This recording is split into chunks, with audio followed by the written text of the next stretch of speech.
बहुत सारे आसपास पुष्पों को देखा है, लेकिन क्या आपने कभी उन पुष्पों को देख करके ये पता करने की कोशिश करी है कि इसमें नर संरचना कौन सी है और मादा संरचना कौन सी है? ये मुख्य रूप से होते 4 भाग है, लेकिन 4 भागों को अलग अलग 2 भागों में डिवाइड किया है।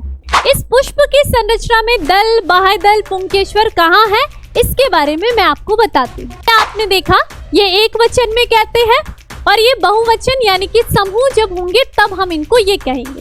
पुष्प की संरचना के बारे में, उसमें कौन सी नर जननांग और कौन सी मादा जननांग की संरचना और उनके कौन कौन से भाग होते हैं, इसके बारे में।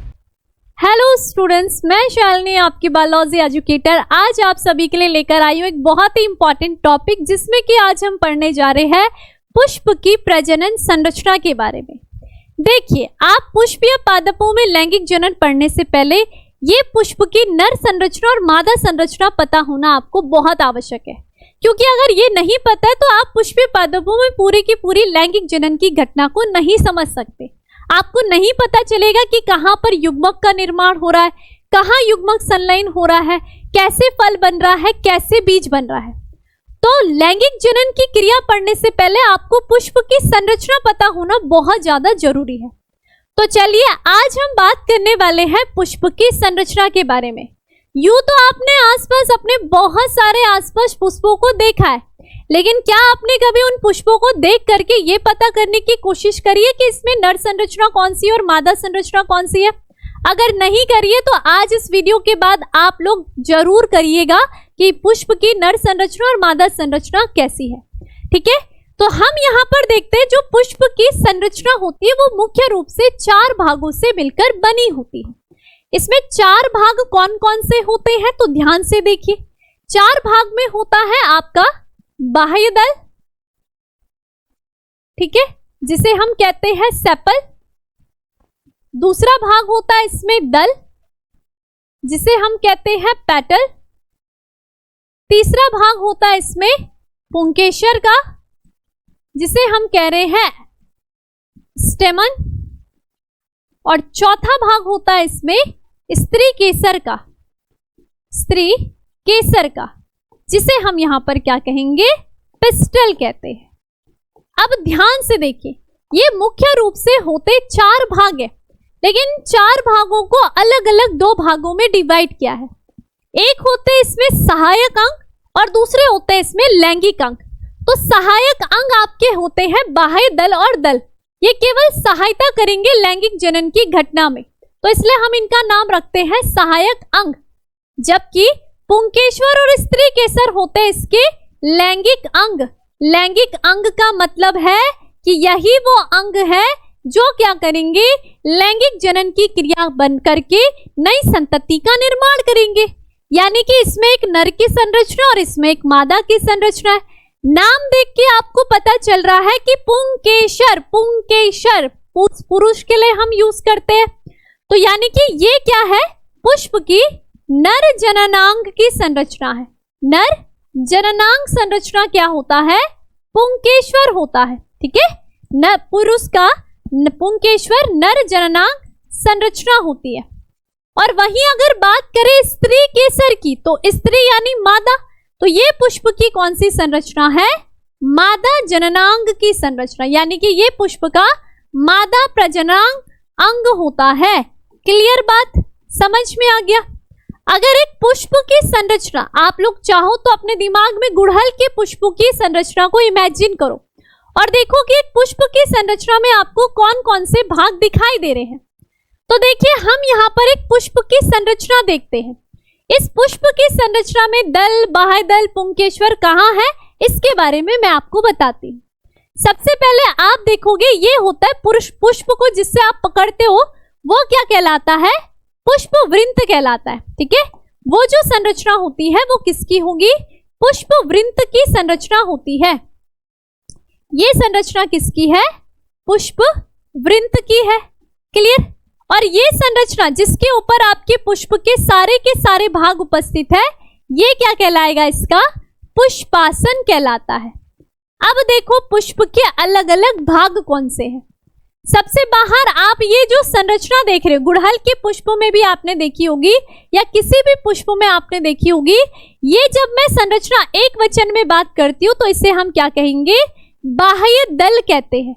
बाह्य दल यानी कि ये क्या है, आपकी सेपल की संरचना है। क्लियर। उसके बाद पुष्प का, हर एक पुष्प का एक ऐसा आकर्षित भाग जो कि रंग बिरंगे कलर का होता है, जो आपको भी आकर्षित करता है, कीटों को भी आकर्षित करता है। ये कौन सा भाग होता है, ये जो कि आपका क्या है, दल कहलाता है। तो पेटल यानी कि पंखुड़ियां होती है, तो पंखुड़ियां कौन सा भाग होगा, जो पुष्प में सबसे ज्यादा खूबसूरत भाग होता है, उसे हम पंखुड़ियां पेटल कहते हैं। उसके बाद आप देखोगे कि पुष्प में कुछ तंतु जैसी संरचनाएं होती है। तो ये जो तंतु जैसी संरचना आप देख रहे हो, ये तंतु जैसी संरचना, इस संरचना को ही हम क्या कहते हैं कि ये क्या है, आपके पुंकेसर की संरचना होती है। यानी कि ये कौन सा है, स्टेमन की संरचना। पुष्प का कौन सा भाग, नर भाग, ये आपका होता है नर प्रजनांग होता है। क्लियर। उसके बाद आप देखोगे कि पुष्प में एक बीच में बड़ी ही चिपचिपी सी संरचना होती है, ये क्या कहलाएगा, पुष्प का स्त्री केसर कहलाता है। तो स्त्री केसर का मतलब है यानी कि ये क्या है, आपका पिस्टल की संरचना है। क्लियर बात। तो ये चार मुख्य भाग होते हैं आपके किसके, पुष्प में। कौन कौन से, बाह्य दल, ठीक है, पुंकेश्वर, और चौथा आपका क्या है, स्त्री केसर। क्लियर हो गया है, हर एक संरचना स्पष्ट है। ठीक है। अब देखो, ये तो मैंने एक वचन की बात करी है, जब एक एक संरचना हम बात कर रहे हैं, लेकिन पुष्पों में ये एक तो नहीं रहते ना, किसी में आप देखोगे 4-5 पंखुड़ियां हैं, किसी में आपके पुंकेश्वर, आपके 6-7 पुंकेश्वर है, या बहुत सारे समूह में गुच्छे के रूप में है, तब हम इन्हें क्या कहते हैं।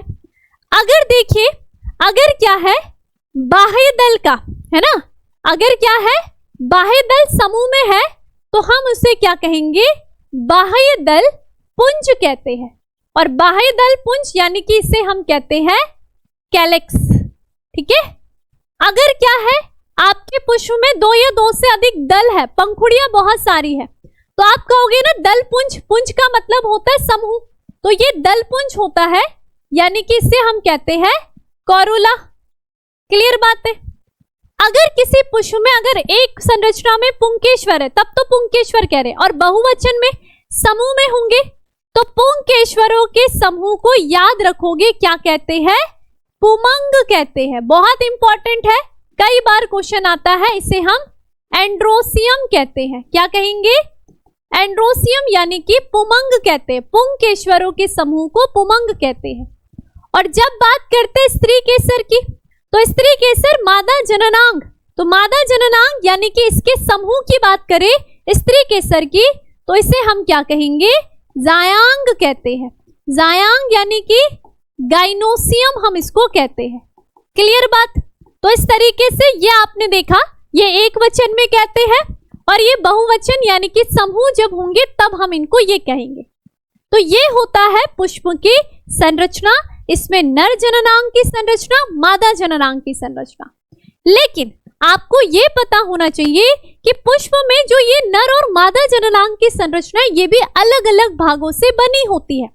जब मैं यहाँ पर पुंकेश्वर की बात करती हूँ, पुंकेश्वर, तो ये कितने पुंकेश्वर की बात करती हूँ, तो इसके कितने भाग होंगे, 2 भाग होते हैं, और वो 2 भाग आपको ध्यान रखने हैं। कैसा है हमारा पुंकेश्वर, इस तरीके से तंतु आकार का पुंकेश्वर है, तो ये संरचना इसकी क्या होगी, तंतु यानी कि फिलामेंट होता है। क्लियर। और जो इसके ऊपर का चौड़ा भाग होता है, इसे हम क्या कहेंगे, पराग कोश कहते हैं। पराग कोश यानी कि ये क्या कहलाएगा, एंथर कहलाता है। ठीक है। इसी तरीके से अगर मादा जननांग संरचना की बात करें, ठीक है, मादा संरचना को हमने कहा क्या, स्त्री केसर कहा। तो अगर स्त्री केसर की बात कर रहे हैं, पिस्टल की बात कर रहे हैं, तो ये 3 संरचनाओं से मिलकर के बनी होती है। इस तरीके से इसका सबसे ऊपरी भाग जो बहुत ज्यादा चिपचिपा होता है, ठीक है, और एक क्या होता है, अंडे के आकार की संरचना। तो सबसे ऊपर का भाग होता है इसका कौन सा, वर्तिकाग्र का होगा, जो कि बड़ा ही चिपचिपा होता है, इसे हम स्टिग्मा, स्टिकी होता है, स्टिग्मा कहलाता है। फिर ये पतला सा भाग जिसे हम क्या कहेंगे, वर्तिका कहते हैं, यानी कि ये क्या होगा आपका स्टाइल का भाग होता है। और ये अंडे जैसी संरचना क्या हो जाएगी, अंडाशय की होती है, यानी कि ये क्या कहलाएगी आपकी ओवरी की संरचना, जो कि निषेचन के बाद फल बनाती है। ठीक है, तो ये आपको ध्यान रखना है। ये आपके पुंकेश्वर की संरचना, इसके पराग कोश में आपके लघु बीजाणु बनेंगे, लघु बीजाणु से पराग कण बनते, फिर पराग कण से नर युग्मक बनेंगे। और वहीं अगर मादा स्त्री केसर की बात करें तो इसकी आप देखोगे कि अंडाशय के अंदर भी एक संरचना होती है, तो जिसे हम क्या कहेंगे, बीजांड कहते हैं। बीजांड यानी कि ओव्यूल हम इसे कहते हैं, और इसके अंदर मादा युग्मक का निर्माण होता है। तो इस तरीके से आज आपने जाना पुष्प की संरचना के बारे में, उसमें कौन सी नर जननांग और कौन सी मादा जननांग की संरचना और उनके कौन कौन से भाग होते हैं इसके बारे में। उम्मीद है कि बहुत अच्छे तरीके से आपको क्लियर से डायग्राम क्लियर हो गया होगा। ठीक है, और कोई कंफ्यूजन आज नहीं रहा होगा। तो ठीक है, आज के लिए इतना ही। तब तक मिलते हैं आपसे अगली क्लास में। तब तक के लिए धन्यवाद।